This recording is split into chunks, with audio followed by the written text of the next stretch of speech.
Video log 4. Um, Today's Advonation. I have to go to work, so Anna went by herself. So I'm stuck with Riley. I'm dropping her off today for that's my oatmeal. For we're boarding her so she gets energy out. Um, she loves to sit on me just like that.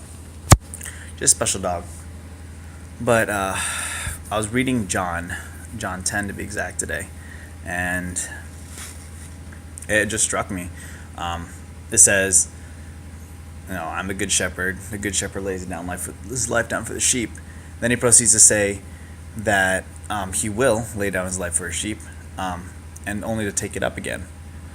And then he goes on to say, well, first of all, that's kind of foreshadowing what he's going to do for his people. He said, "There's other sheep that are not my fold, that I shall bring into my fold, and they will be one. They'll be all one sheep and one fold." It's really cool. It's all referencing salvation and that that there are the Jews, the chosen people, and that he extended that to the Gentiles, to everyone that's not a Jew, to me, and that's really crazy that I get to be part of that fold, the chosen one of God. That in itself is really exciting, that I had the privilege to do that, to live as one of God's children, as one of Jesus' sheep.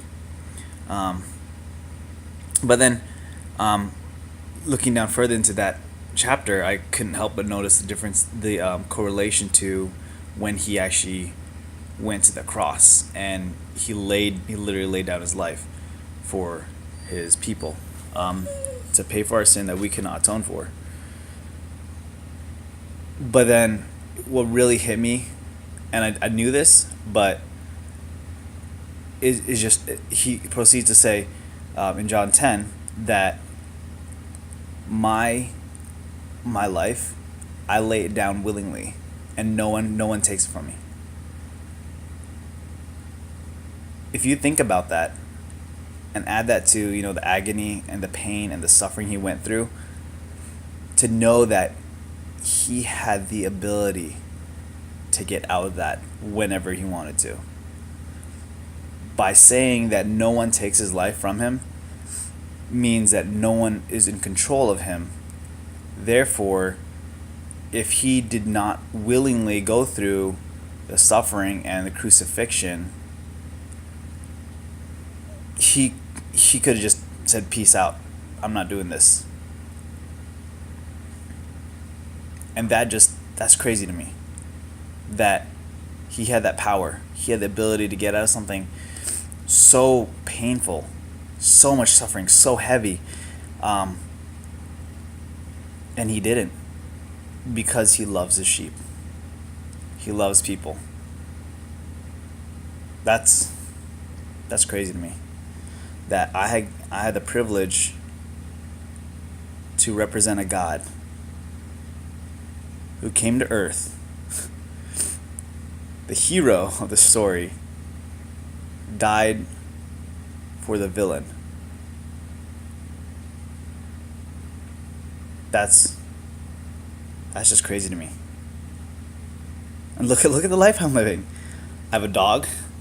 I live in an apartment. I eat food every day. Sometimes 6 to 8 times. 6 to 8 times a day.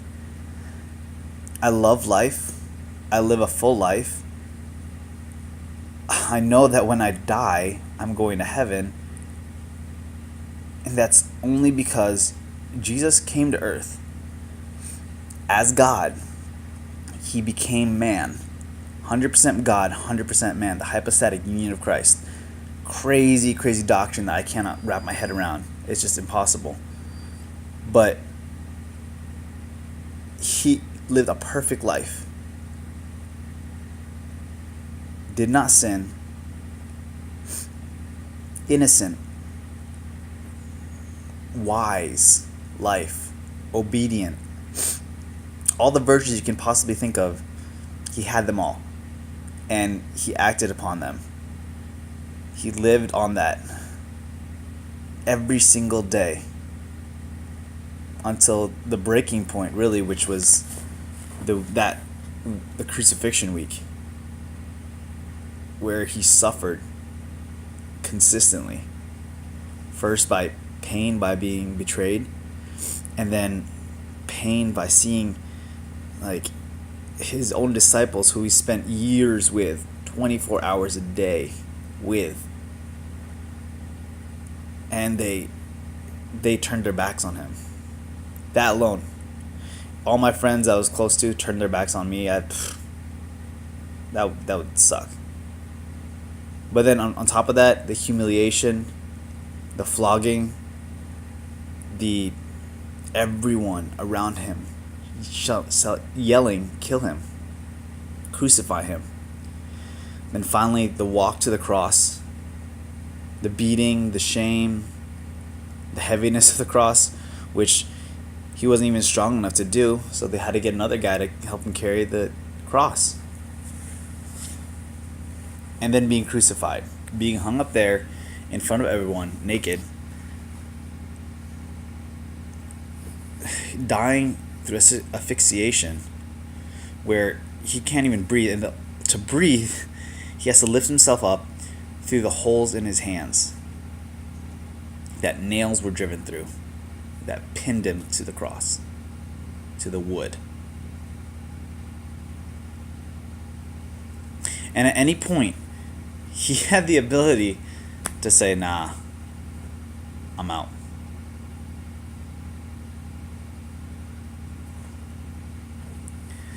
If you don't realize the price of your salvation,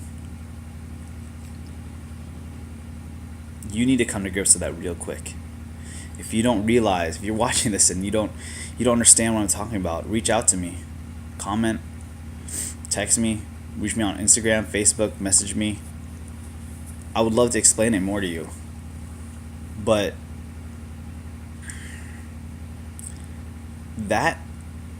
all of that shows his love. If you don't fully understand that, like I said, I'd love to sit down and talk to you about this. The price for our sin was very, very steep. The price for my sin is very, very steep. And Jesus did it all because he loved me, so that today I can stand before God and God pronounces me innocent. Because when he looks at my life, he sees Jesus. I stand before the Father innocent, blameless, because of what his Son did.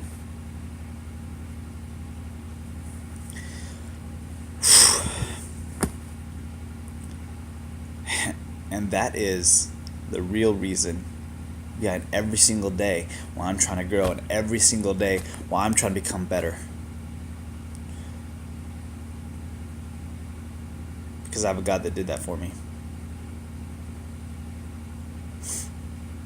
And to not do better than yesterday, to not do better than an hour ago, to not do better than a minute ago, is an insult to Christ's suffering.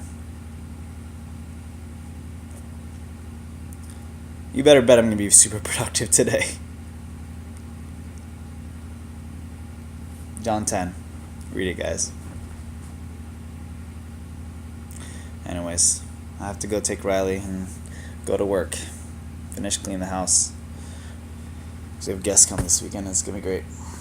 So, Paul out.